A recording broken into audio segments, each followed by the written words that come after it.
Bora falar de anatomia e fisiologia obstétricas na medicina veterinária. Me chamo Yara Nóbrega, sou médica veterinária, mestre em reprodução animal, professora universitária. E aí eu resolvi trazer o conteúdo que eu abordo em sala de aula com os meninos pra vocês aqui no YouTube. Então sim, bora aprender. Quando a gente fala de anatomia e fisiologia, a gente tá falando de duas disciplinas extremamente difíceis que a gente quer correr delas na faculdade, né? Só que aí a gente percebe, à medida que o tempo passa, como elas são importantes pra gente ser um bom clínico, pra gente ser um bom cirurgião, pra gente ser um bom veterinário na área de reprodução animal ou pra qualquer coisa que a gente decida fazer na medicina veterinária. E é baseado nisso que eu tô trazendo pra vocês uma revisão sobre essa anatomia e como que funciona a fisiologia no mundo da obstetrícia animal. Então, vem cá, vamos aprender junto, tá? É preciso que a gente passe por um processo de revisão para que a gente entenda de fato qual é a função de cada estrutura, né, e o que elas vão fazer quando a gente fala do aparelho reprodutor de uma fêmea. Para iniciar a conversa, a gente vai falar ali do útero, tá? Do corpo uterino. É ali onde o concepto, o embrião, o feto vai conseguir se desenvolver e ele vai se desenvolvendo ao longo de toda a gestação, tá? Então esse útero ele é preparado para ser a casa do embrião, para ser a casa do feto, para ser a casa onde vai ocorrer todo o desenvolvimento deste serzinho que futuramente vai vir ao mundo, tá? Então é lá onde tudo acontece. Se a gente pensa no útero, a gente vai pensar que ele vai ser dividido em corpo do útero e cornos uterinos, tá? Deixa eu mostrar aqui pra vocês. Aqui a gente tem o corpo do útero e aqui a gente vai ter os cornos uterinos. Então, o útero, foi bem falado, a gente já sabe para que ele serve, a gente sabe que ele faz esse processo de desenvolvimento embrionário, ele que faz com que o embrião tenha todo o suporte para ter seu desenvolvimento, né? E ela é onde ele vai transformar tudo aquilo em casa. Se a gente pensa em outras estruturas, a gente pode pensar facilmente no ovário. Então, qual é a função do ovário?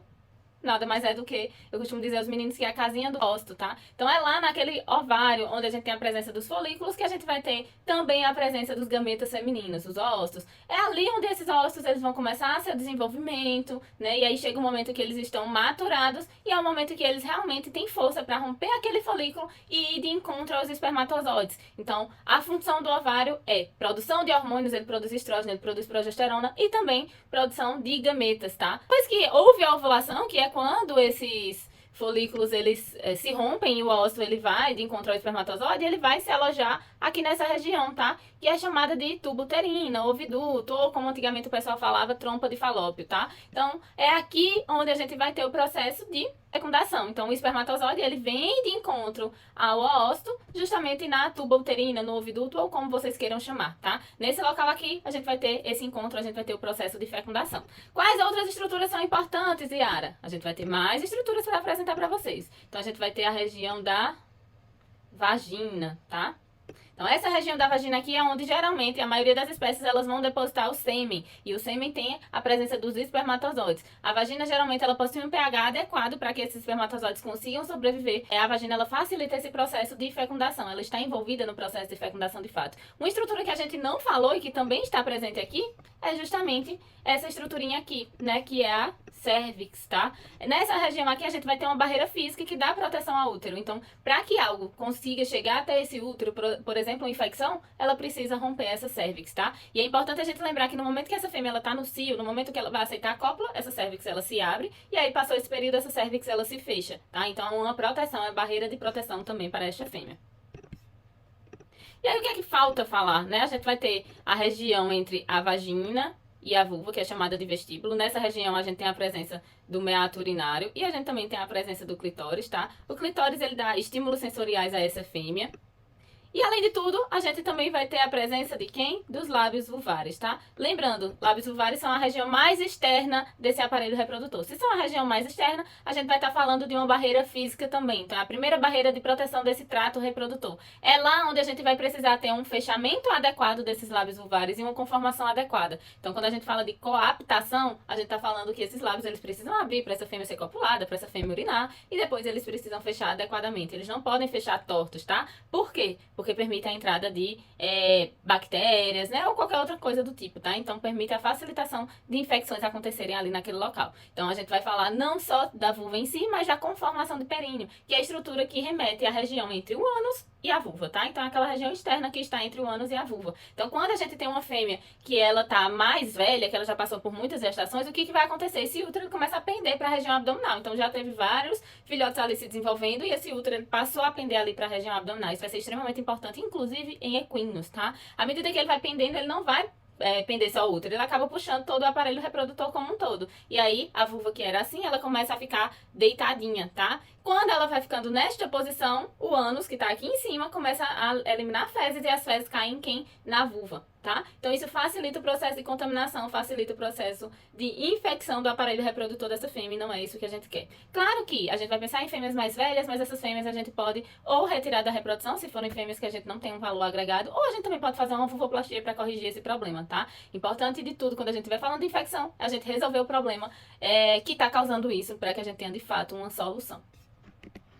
E aí o que é que a gente tem mais, né? A gente tem uma parte que irriga esse útero, tá? Então, irriga esse aparelho reprodutor, não só o útero, na verdade. Então, a gente vai ter a artéria ovárica, a gente vai ter a artéria vaginal e a gente vai ter a artéria uterina média. A artéria uterina média, ela vai ser extremamente importante durante a gestação. Então, a gente vai pensar que ela, à medida que essa gestação avança, ela aumenta o seu calibre. Ela estava mais fininha, ela tinha uma pulsação mais fraquinha e aí, quanto mais ela fica avançada, mais essa artéria, ela fica mais espessada, tá?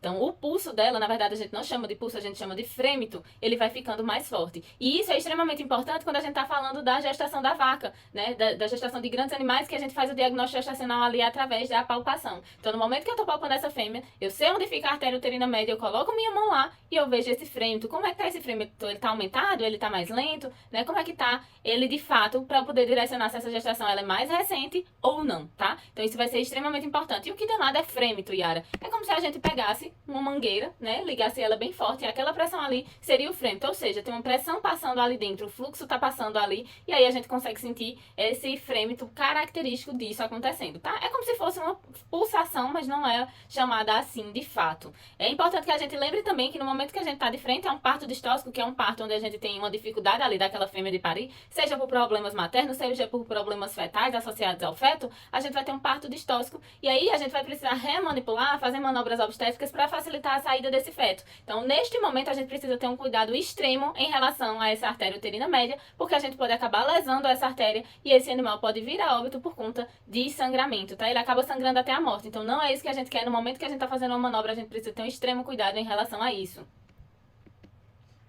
Outra coisa, além da irrigação, a gente também precisa ter uma inervação, né? Então, a gente tem o sistema nervoso autônomo atuando ali, mas a gente também tem o nervo pudendo e anal que vão estar inervando a região da vulva, tá? O nervo pudendo, ele vai ser extremamente importante, inclusive no momento do parto. Por quê? Porque a gente vai ter o feto passando ali naquele canal do parto e chega uma hora que ele começa a bater ali na região da cérvix, da vagina, tá? E ele fica batendo e acaba estimulando o nervo pudendo a estimular a medula espinhal e mandar mais ocitocina para a ocitocina fazer compressão abdominal, tá? Então, através dessa compressão abdominal, que é chamada de reflexo de Ferguson, que a gente tem o nascimento de fato do filhote, a expulsão de fato do filhote, tá? Então é por isso que a gente estuda anatomia, pra gente entender o que tá acontecendo, em que momento acontece e quem faz com que aconteça esse processo, tá? E aí a gente também vai ter o nervo obturador, o nervo femoral e o nervo pudendo ali passando pelo canal pélvico, né? Então além do pudendo, a gente também tem o obturador e o femoral nessa região e eles podem estar envolvidos em processos de partos distóxicos, tá? Lembrem-se que tem que ter cuidado ali nas manobras obstétricas, porque pode ser que no momento que você tá fazendo essa manobra, né, manipulando aquele feto, você acabe lesando um desses nervos e aí esse animal pode deitar e não levantar mais, tá? Então é extremamente importante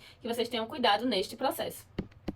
E aí, quando a gente fala ali do momento do parto, o que é que tem que acontecer, a gente precisa também pensar que a gente tem uma pelve óssea, tá? Então, essa pelve, ela também pode estar associada a fatores que vão contribuir para a dificuldade do parto, ali, de acordo com a sua inclinação e a sua circunferência. Então, essa pelve, ela pode tanto facilitar como ela pode dificultar. Isso vai estar relacionado à espécie, isso está relacionado mais intrinsecamente àquele animal em si. Então, tem variações do que pode acontecer ali. Mas a gente tem que lembrar que a gente tem estruturas ósseas importantes que precisam ser avaliadas no momento do parto, tá? A gente tem meio que uma fisiologia que precisa ser respeitada. Às vezes ela não é, né? Às vezes a gente tem uma variação. Então, qual é essa variação? O que pode acontecer? E como é que a gente pode saber se essa fêmea pode me trazer um parto distóxico ou não futuramente?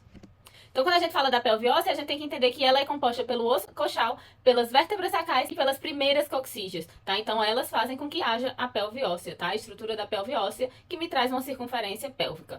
Então, quando a gente pensa no sacro, né, nas vértebras sacrais, a gente vai pensar que elas formam o teto da pelve, tá? Então, esse teto da pelve, esse sacro, a gente vai pensar, no momento do parto, o que vai acontecer? O feto vai vir, né, e ele vai precisar, esse sacro, ele vai precisar se deslocar dorsalmente para que esse feto consiga se insinuar ali no canal do parto, tá? Então, esse sacro, ele faz o quê? Ele desloca. E quando a gente tá falando do sacro, a gente tem que pensar que as éguas e as vacas, elas possuem 5 vértebras. Quando a gente tá falando de porcos, elas possuem 4 vértebras. E quando fala de ovelhas e cadelas, elas possuem 3 vértebras, tá? Isso é mais a nível de curiosidade.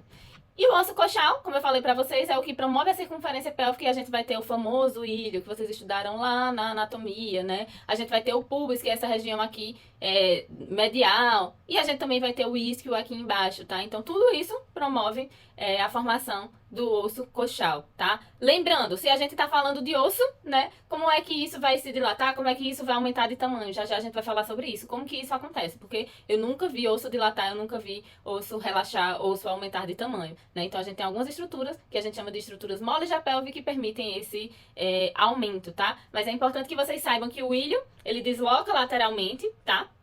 O sacro, ele desloca dorsalmente. O pubis também auxilia nesse processo, porque ele acaba fazendo com que haja um afrouxamento, né, na sínfise púbica. E a gente também tem a presença do isquio aí sendo importante. Então, aquela circunferência pélvica que está bem estreitinha, a gente é capaz de fazer ela aumentar através de outras estruturas que vocês vão conhecer mais pra frente.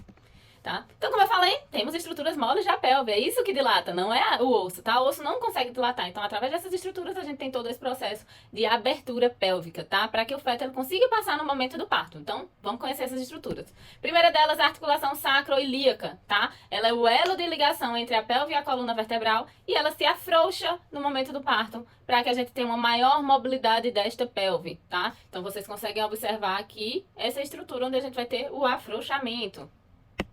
A gente também vai ter a sínfise púbica. A sínfise púbica, ela é rica em tecido fibrocartilaginoso. À medida que esse animal vai ficando mais velho, ela começa a calcificar, tá? Mas ela vai ser importante para que a gente afrouxe ali no momento do parto, e a gente também tem um aumento dessa circunferência, tá? Então ela auxilia na passagem do feto ali no conduto pélvico. E aí, se eu falei pra vocês que ela é fibrocartilaginosa e ela tem uma tendência a se calcificar quando o animal está mais velho, eu posso perguntar a vocês claramente se seria interessante cruzar animais idosos. Então, a resposta é que não é interessante, tá? Chega um momento da vida que esses animais idosos, eles têm uma tendência a apresentar mais problemas. Qual é a vantagem quando a gente pensa em reprodução? Hoje em dia a gente tem biotecnologias que conseguimos tirar o material genético, né? Fazer aspiração folicular, fazer transferência de embrião, enfim, sem deixar que aquela fêmea de fato geste, tá? E aí a gente consegue fazer esse processo em outra fêmea que esteja mais jovem, mais apta a levar essa gestação adiante sem tantos riscos. Então é extremamente importante que a gente saiba até que ponto um animal idoso ele pode ou não levar uma gestação a termo, tá? Lembrando, a termo é uma gestação que ela conseguiu chegar ao seu final adequadamente, tá? No tempo certo, na idade gestacional adequada, ela vai parir normalmente. E aí a gente também tem a articulação lombosacra, tá? Como eu falei pra vocês, tudo isso vai estar auxiliando aí no momento do parto, tá? E essa articulação lombosacra, ela permite ali que a pelve, ela faça esse arqueamento, tá? Então, o sacro, ele arqueia por conta dessa articulação, tá? E aí ela facilita, nesse momento, a insinuação do feto no momento do parto. É nessa região aí que a gente tem a anestesia epidural em suínos e pequenos animais. Então, ela vai ser extremamente importante para quem vai fazer um processo de anestesia epidural. Se a gente tá falando em grandes animais como equinos e ruminantes de forma geral, a inserção do anestésico, ela não vai ser nesse local, tá? Ela vai ser no espaço intercoxígeo ou sacrocoxígeo. E aí a gente também vai ter alguns ligamentos que vão facilitar esse processo. A gente tem o sacro ilíaco dorsal e lateral, né? Eles formam o teto e a região laterodorsal dessa pelve. A gente vai ter o sacro isquiático, né? O sacro isquiático, ele vai ser extremamente sensível à ação de estrógeno e de relaxina, né? Então ele permite esse afrouxamento no canal do parto, né? Ele facilita esse afrouxamento e ele vai se tornar mais flácido quanto mais próximo ao parto. Isso também indica, principalmente em ruminantes, que esse parto ele tá mais próximo de acontecer. A gente também vai ter o tendão pré-púbico, tá? O tendão pré-púbico, ele se fixa ali na região pubiana, e nas vacas sua inserção é um pouquinho mais baixa, e aí isso também pode facilitar um parto distóxico nessa espécie, tá? Porque ela vai ser mais baixa do que em relação a outras espécies que a gente estuda comumente, que são dos animais domésticos, tá? Então, em resumo, a gente vai ter um diâmetro interno da pelve que vai estar aumentando, tá? Lembrando que a gente tem a ação de estrógeno e relaxina que fazem com que haja o afrouxamento desses ligamentos. Então, é como se a gente imaginasse que esse diâmetro ele aumenta, né? Depois disso, a gente tem um deslocamento dorsal do sacro. Então, esse sacro ele se desloca dorsalmente. A gente tem o deslocamento lateral desses ilhos. E a gente tem um relaxamento da sínfise púbica. Então, uma circunferência que era pequenininha, acaba ficando grandona para que aquele feto passe. Só a gente imaginar que passa um potro pelo conduto pélvico, né, pelo canal do parto. Só imaginar que passa um bezerro pelo canal do parto, às vezes 2 bezerros. Então, é algo que realmente precisa se dilatar para ter capacidade de sair aquele feto por aquele local, tá?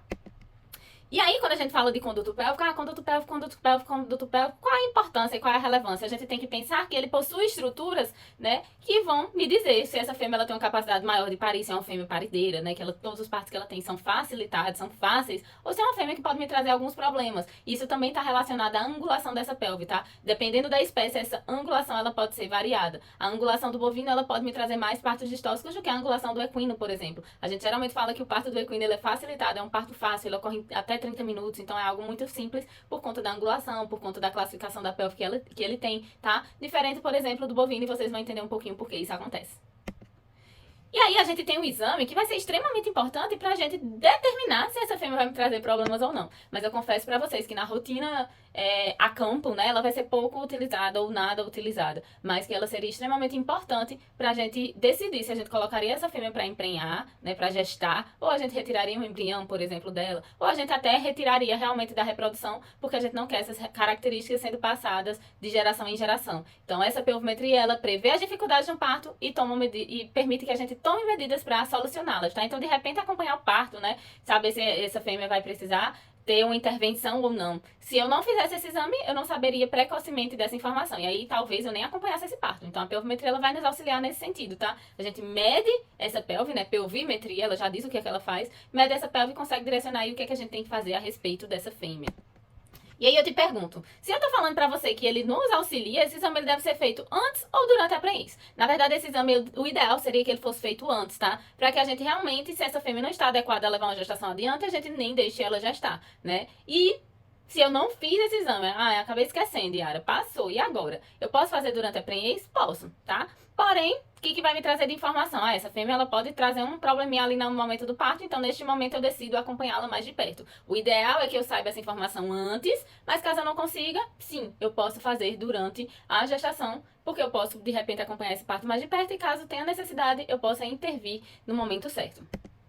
E aí, essa pelvimetria, ela é muito utilizada como melhoramento genético. Minha propriedade tá dando muito parto distóxico. Toda fêmea que pare tem problema, não sei o que está acontecendo. Resolveram implementar a pelvimetria e observaram que existiam muitas fêmeas com conduto pélvico estreito que não eram capazes de parir naturalmente. E aí, eles resolveram utilizar isso como uma medida preventiva e descartar essas fêmeas que não eram aptas à parição de fato. Então, lembrando, a gente quer passar para as próximas gerações características boas, tá? Características importantes. Então, se essa fêmea ela tem um conduto pélvico estreito, eu não quero aquilo para a próxima geração. Então, eu vou descartar da reprodução esse animal. Mesmo que eu faça uma transferência de embrião, material genético é o mesmo, tá? É importante que vocês lembrem-se disso. Mas se é uma fêmea que ela vale muito dinheiro, a gente ainda vai fazer esse processo. Mas se é uma fêmea que ela não tem tanto valor em relação a isso, o ideal seria realmente tirar essa fêmea da reprodução para que ela não passe essas características indesejáveis para os seus filhos, tá? E aí, é importante que vocês lembrem que a pelve ela vai apresentar um formato variado de acordo com a espécie, tá? Olhem essa imagem aqui do bovino, olhem a do equino e olhem a do ovino. Já já a gente fala sobre isso. Então, como é que a gente pode fazer essas medidas? Meu Deus, a vaca tá lá prenhe, né? A vaca não tá prenhe, mesmo assim é um animal muito grande. Como é que eu vou medir a pelve dela? Totalmente sem sentido. O que eu vou fazer? A gente tem um pelvímetro de Rice, onde a gente vai fazer algumas medidas, tá? Uma delas é essa que vocês estão vendo aí na imagem, então a gente pode fazer essa medida vertical e a gente pode fazer essa medida horizontal. E aí esses valores que a gente encontrar, a gente vai utilizar em uma tabelinha para saber se está apto ou não para aquela espécie, tá? É importante que vocês saibam que esse pelvímetro nada mais é do que aqueles compassos que a gente usava no colégio, né? Que a gente abre e tem uma reguinha. Então é através disso que a gente sabe o tamanho dessa pelve. Em pequenos animais não dá pra gente fazer isso, obviamente. E aí o que a gente pode utilizar? O raio-x ao nosso favor. O pessoal usa? De fato, não. E o raio-x ele só pode ser utilizado ou antes da gestação, e seria extremamente importante, porque se a gente visse algum problema, a gente já se antecipava nessa fêmea, né? Se tivesse uma fratura na pelve, por exemplo, pode estar calcificada, mas tá atrapalhando ali a passagem. Então isso não é interessante pra gente. Mas realmente o pessoal não faz. Então durante a gestação também pode ser feito, mas lembrando que a partir de 45 dias de gestação apenas. Por quê? Porque a gente pode causar uma má formação nesses filhotes, tá? Quando a gente tem todo o desenvolvimento ósseo de fato, né? A gente vai e submete esse animal ali a um raio-x. Então tá todo formadinho, todo bonitinho, a gente pode submeter ao raio-x. Antes disso não, tá? Então só no terço final da gestação. E aí é mais uma imagem, né? Fazendo as mesmas medidas que eu falei pra vocês anteriormente. Então faz vertical do sacro até o púbis e horizontal nas regiões do ilho, tá? A gente chama de bilíaco médio. Aí eu vou apresentar algumas medidas que vocês podem fazer na prática, tá? tá? Então a gente pode fazer do sacro até o pubis, do ilho direito até o ilho esquerdo do superior e do ilho direito até o ilho esquerdo inferior, tá? Então a gente pode tirar essas medidas, né? Baseado nessas medidas, a gente vai lá na tabelinha e confere se tá tudo certo ou se não. A gente também pode fazer outras medidas. Estão achando que são só essas medidas? Mas é claro que não, né? Então a gente vai ter outras medidas aí para serem feitas. Quais são elas? A gente tem uma medida que a gente vai ali da região sacroilíaca direita e a região sacroilíaca esquerda, tá? Então a gente faz um processo de X com um compasso ali dentro da pelve daquela fêmea. Outra medida que a gente pode fazer também é sacropúbica e o bilíaco médio, aqui eu mostro para vocês nas imagens iniciais. Então a gente tem algumas medidas que podem ser feitas, né? Depois que eu tiro essas medidas, eu tenho uma tabela para cada espécie. Então a gente tem a tabela da vaca, a gente tem a tabela da égua, da jumenta, da ovelha, da cabra, uma série de tabelas para saber se essa fêmea ela se encaixa ou não nesses padrões, tá? É importante que vocês vejam que esse estudo ele é feito há muito tempo, é de 1985. Então olha o tempo que passou e as pessoas meio que deixaram cair em desuso essa pelvimetria que tanto nos auxilia pra gente saber se essa fêmea ela vai me trazer problemas ou não. E aí isso não é tão importante, né? Porque isso facilmente vocês conseguem achar na internet, essas medidas, mas eu tô passando aqui tabelinha por tabelinha pra vocês verem, caso vocês achem interessante, vocês tiram um print e guardam pra vocês. Então essa primeira é a da vaca. Quando é que a gente começa a se preocupar? Quando ela tá abaixo do mínimo, tá? E aí a gente tem várias medidas. A gente tem a da égua também, né? Da jumenta, da ovelha, da cabra. E pra gente que não tem pelvímetro de Rice, não tem um pelvímetro Yara, o que é que eu faço? Posso fazer através de uma régua, uma medida externa, tá? Aquela é a mensuração direta, ela vai me trazer a resposta fidedigna. Essa é uma mensuração indireta, então a gente vai estar medindo, por exemplo, a altura da cernelha, largura da garupa e a região do bilíaco superior externamente ao animal. Então o que tem a ver a altura da cernelha com a pelve? Eles fizeram um estudo e viram que através de um cálculo usando um coeficiente poderia me dar o resultado dessas medidas, tá? É por isso que eu falo pra vocês que é uma medida que pode ser utilizada, mas ela não vai ser tão específica, porque não abrir um pelvímetro lá na pelve dela, né? Então ela pode me trazer alguns erros, mas se eu não tenho outra forma de fazer isso, eu não vou ficar sem fazer, já que eu tenho essa maneira de realizar esse exame, tá? Então o que a gente vai fazer? A gente vai pegar essa medida da cernelha para determinar o sacropúbico, então, encontrei um valor X lá, 1,60. Aí eu pego o coeficiente da vaca 0,18, né? 1,60 vezes 0,18. Encontrei o diâmetro sacropúbico. E assim eu vou fazendo para cada espécie, né? Para o valor que eu quero encontrar. Então cada uma tem um coeficiente e aí eu vou ajustando de acordo com o que eu quero encontrar ali. E aí, como eu falei pra vocês desde o início, a pelve ela tem uma classificação de acordo com sua espécie, tá? Então é importante que a gente estude pra saber se essa fêmea ela tem uma tendência a ter um parto mais facilitado ou não. Se a gente pensa na égua, eu falei pra vocês que ela tem um parto extremamente rápido, né? Em torno de 30 minutos aquela égua deve ter parido, né? Depois que a gente tem, de fato, o rompimento das membranas fetais, isso tem que acontecer muito rapidamente, tá? Então, a gente vai ter uma pelve que ela é circular, tá? Ela tem uma circunferência ali que o diâmetro sacropúbico ele vai ser semelhante ao bilíaco, então me dá um aspecto circular que vai facilitar a passagem deste filhote ali. Não só a égua, a gente também tem felinos com esse mesmo tipo de pelve, tá? E a gente também tem algumas raças de cães. Vocês vão ver que cães, porque a gente tem uma variação muito grande de raças, alguns vão se classificar com um tipo de pelve e outros com outro tipo de pelve, extremamente natural, tá? Então aqui, mesate pélvica, a gente tem pointer, a gente tem dálmata, tá? Com esse tipo de pelve que facilita a passagem do filhote. A gente tem a dólico-pélvica, que é um aspecto mais retangular, tá? Então a gente pensa que o diâmetro sacropúbico ele vai ser maior do que o bilíaco, tá? A gente vai pensar também que algumas literaturas falam que a pelve do bovino tá ali caminhando entre a dólico-pélvica e a mesatipélvica, né? Ela não é tão retangular como do pequeno ruminante, tá? E isso também faz com que esse bovino ele tenha um parto com uma tendência a ser mais distóxico, tá? Lembra daquela imagem? Ó, reparem aqui, a do bovino, a do equino e a do ovino, a gente vai falar um pouquinho sobre. Então naquele momento a gente entende que a pelve do bovino ele tá realmente caminhando ali entre a mesatipélvica e a dólico-pélvica, apesar da gente caracterizar ela de dólico-pélvica, tá? Mas isso vai me trazer uma possibilidade maior de ter partos distóxicos também, tá? Além dessas espécies, né, a gente também tem o suíno classificado aí, e a gente tem algumas raças de cães. Por exemplo, pastor alemão, galgo, dog alemão, também vão se classificar com este tipo de pelve. E a gente vai ter a platipélvica. A platipélvica é um aspecto mais quadriculado, tá? Então, o bielíaco, ele vai ser maior do que o sacropúbico. Me traz um aspecto mais quadriculado. Quem são esses animais que podem ter esse tipo de pelve? A gente pensa naqueles animais rebaixadinhos, né? Salsichinha, bacê, piquinês. Então, aqueles animais que são rebaixados, eles têm uma tendência maior a ter esse tipo de pelve, tá? Então, a gente pensa em cães, alguns tipos de cães. E aí, a aula de hoje foi para que vocês entendessem a importância da gente classificar essa pelve, né? Entendessem a anatomia de fato, a fisiologia de fato, o que está por trás desses processos, mas para que a gente compreenda o que pode acontecer, o que pode ter relação e como é que a gente pode intervir. Então, se a gente classifica a pelve, né, a gente entende que essa fêmea ela pode ter um alto grau de parto distóxico, ela pode ter uma baixa probabilidade de parto distóxico. E aí eu vou cruzar essa fêmea, eu não vou cruzar essa fêmea, eu vou fazer transferência de embrião, eu não vou, eu quero essa característica no meu rebanho, eu não quero. Então, através disso, a gente consegue direcionar aí como que a gente vai acompanhar essa fêmea. E até mesmo se não deu tempo de eu fazer antes essa classificação, eu posso fazer depois, tá? E aí eu posso simplesmente saber que eu devo acompanhar esse parto. Pra quê? Pra que no momento do parto, se existir algum BO, algum problema que eu precise resolucionar, eu tô preparada pra isso, porque eu estou acompanhando. Então é isso, falamos sobre anatomia e fisiologia, revisamos um pouquinho sobre cada coisa, classificamos essa pelve e no próximo vídeo vem mais coisa boa por aí.